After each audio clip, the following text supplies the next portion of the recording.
I had been married for 7 years, yet I remained without a child.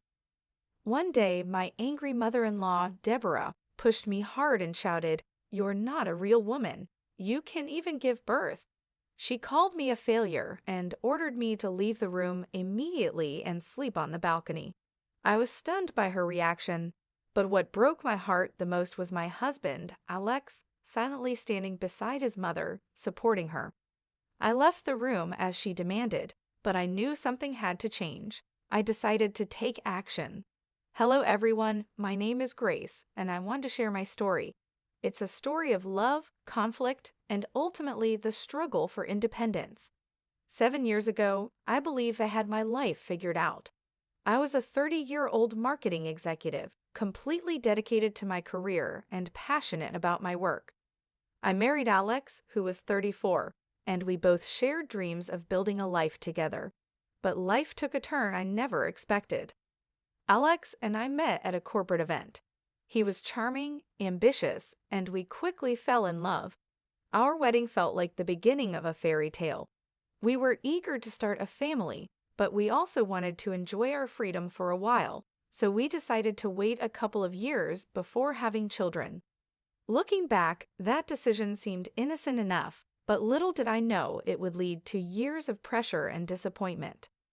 Things changed dramatically when Alex's father, George, had a stroke.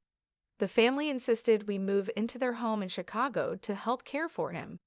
I didn't want to go. I loved our little apartment filled with memories and laughter. But family obligations prevailed, and we relocated to his parents' house. I thought it would be temporary, just a few months at most. Living with Alex's family was a huge adjustment.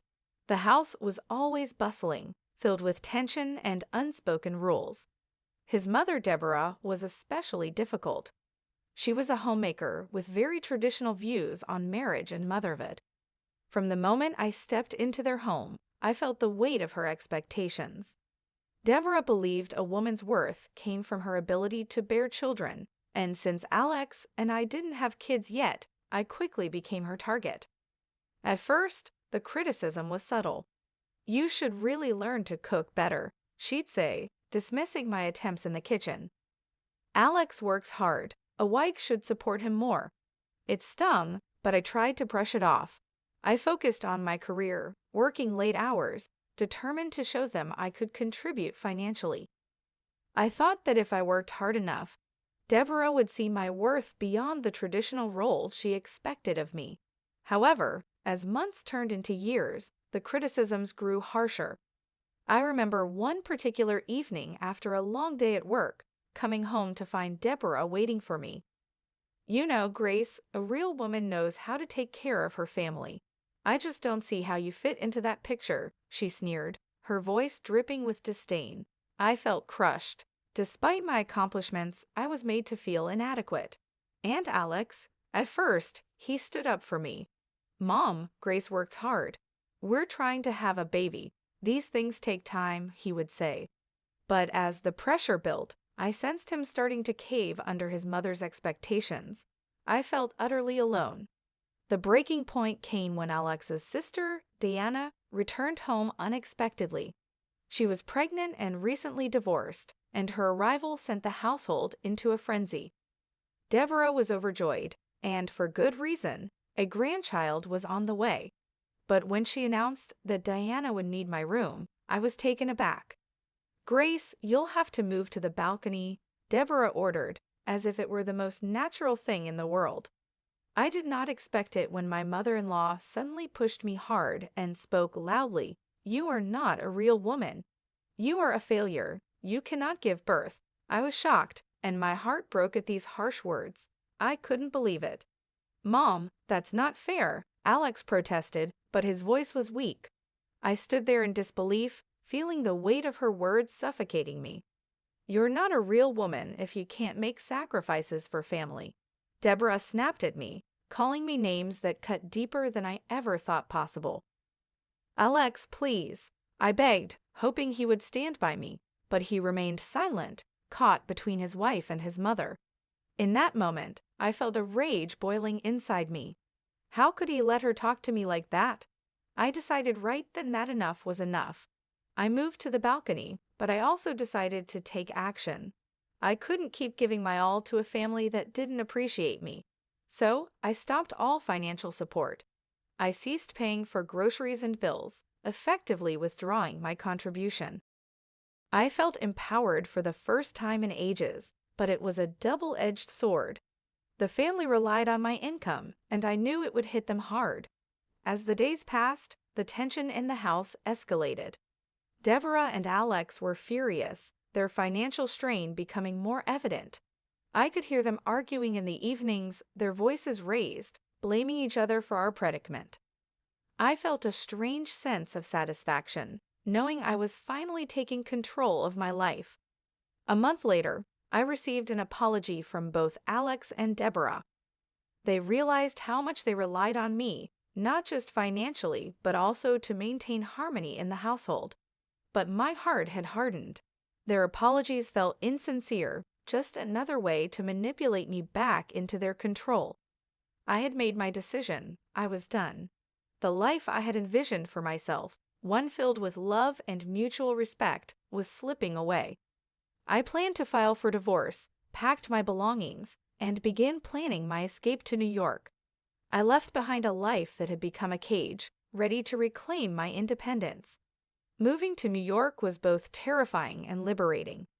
As I settled into my new apartment, a small but cozy space in a lively neighborhood, I felt a mix of excitement and anxiety.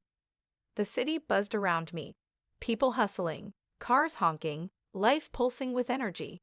It was a stark contrast to the suffocating silence of Alex's family home.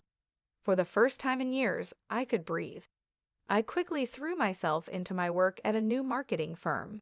It felt invigorating to be surrounded by ambitious colleagues who shared my passion.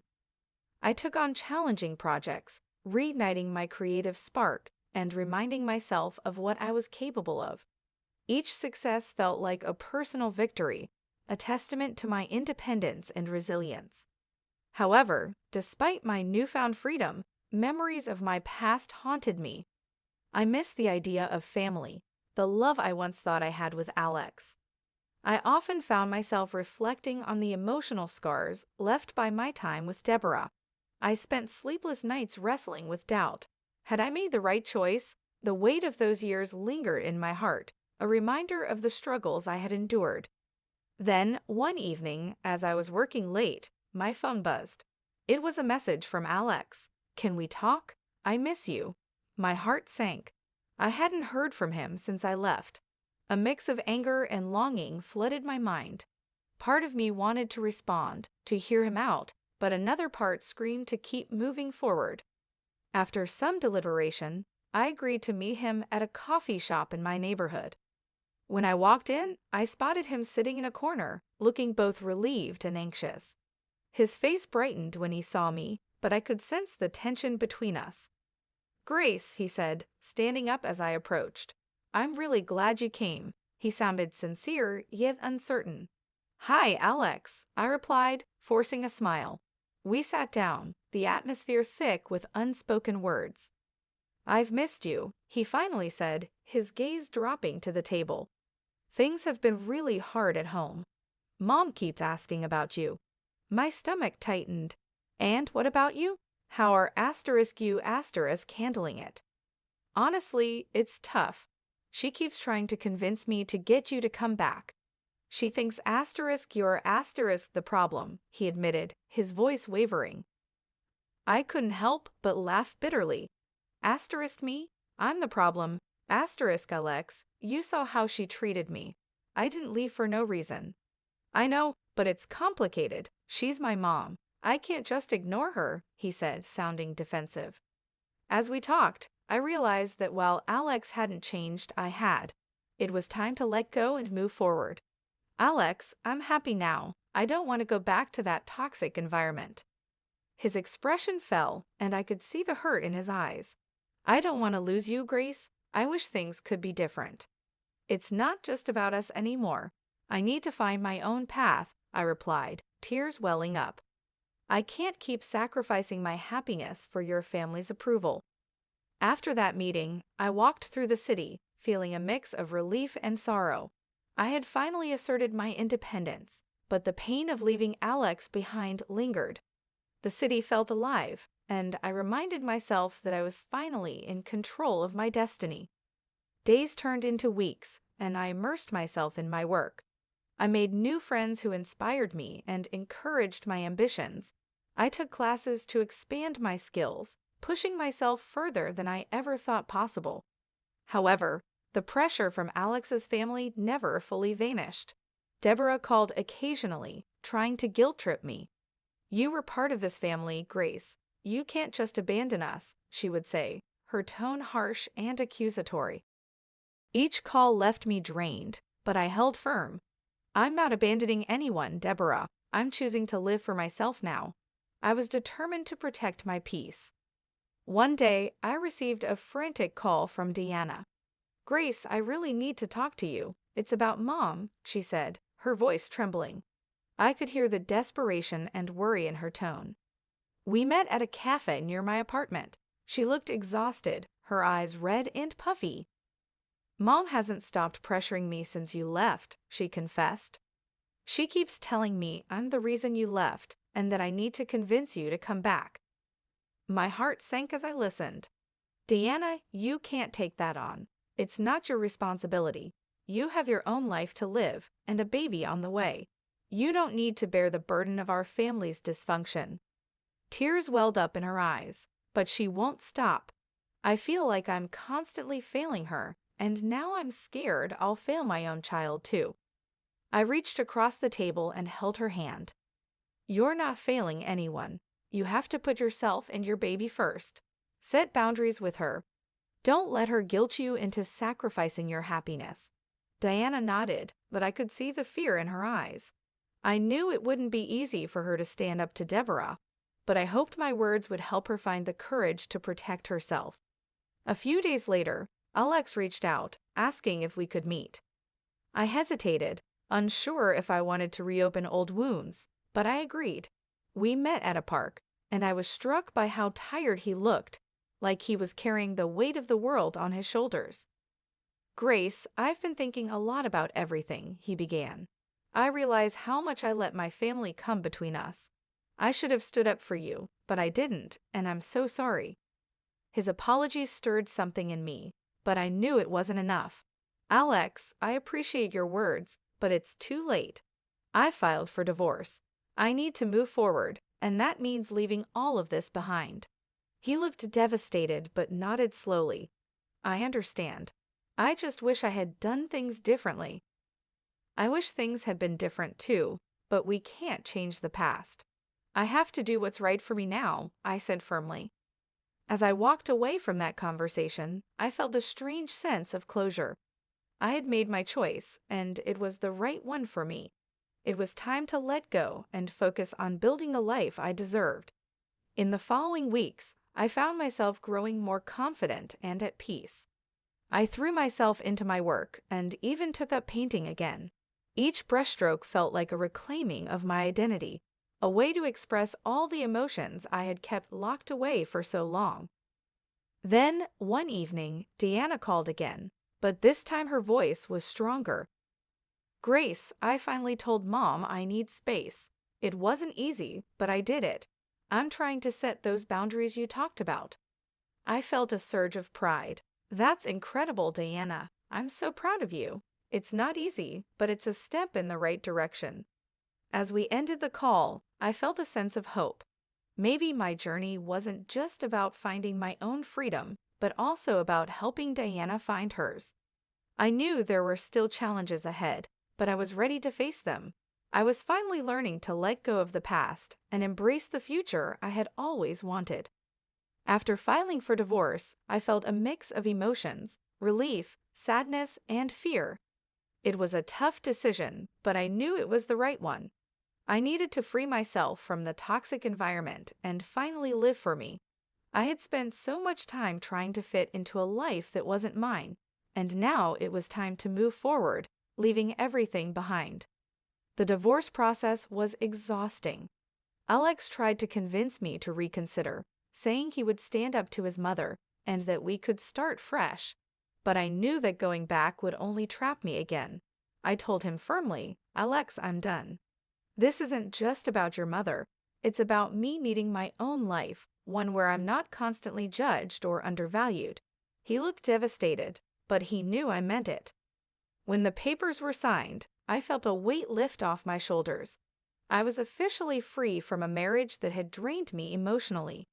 It wasn't just about ending things with Alex, but about reclaiming my identity and my voice. Deborah, predictably, didn't take the news well. She called me, furious, accusing me of tearing the family apart. How could you do this to us? To Alex? You're selfish, she shouted, her voice full of bitterness. But this time, I didn't let her words affect me. Deborah, I'm not responsible for your happiness or your family's. I need to take care of myself now, I said calmly, feeling a strength I hadn't felt before. I hung up, knowing it was the last time I'd allow her to manipulate me. I decided to cut ties with all of them, including Deanna. As much as I cared about her, I realized I needed to distance myself completely to heal. I sent her a heartfelt message explaining that I needed space to move on. It hurt to let go, but I knew it was necessary. In the months that followed, I poured myself into building my new life. I focused on my career, taking on challenging projects that reignited my passion for marketing. I moved into a beautiful new apartment overlooking Central Park, a place that truly felt like mine. I began exploring the city, joining art classes, and making new friends who valued and respected me for who I was. It wasn't always easy. There were days when I felt lonely, wondering if I had made the right choices, but those moments were fleeting. Each time, I reminded myself of the strength it took to walk away from a life that was suffocating me. One day, as I was walking through Central Park, I realized just how far I had come.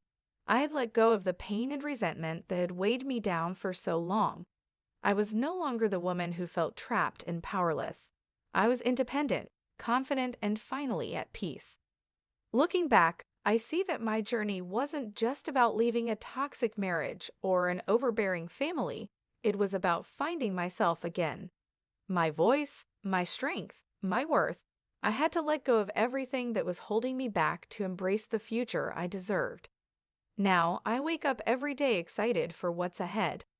I've started mentoring young women in my industry, sharing my experiences and helping them navigate their own paths. It's incredibly fulfilling, knowing that I can use my story to inspire others to stand up for themselves and never settle for less than they deserve. I've learned that true independence isn't just about being alone. It's about living authentically, making choices that align with who you are, and refusing to let anyone diminish your light. I'm proud of the woman I've become, and I'm excited for the future I'm building, one that's truly my own.